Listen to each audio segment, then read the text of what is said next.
मैं हूं उबैद कुरैशी। आप देख रहे हैं खबरनामा टीवी। पाकिस्तान टाउन फेज़ 1 में ज़हीर एंड बासत मोबाइल शॉप का इफ्तिताह कर दिया गया। शॉप के आनर नवीद अहमद, अब्दुल रहमान, इम्तियाज़ अहमद और वसीम अहमद हैं।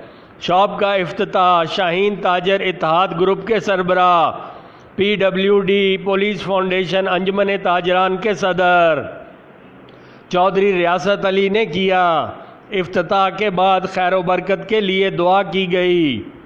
इफ्तिताही तकरीब में ताजर बरादरी, फयाज भट्ट, राना अतर जावेद, मोहम्मद अकबर ख़ान महमद, मास्टर खालद, मास्टर रियाज समेत बड़ी तादाद में लोगों ने शिरकत की।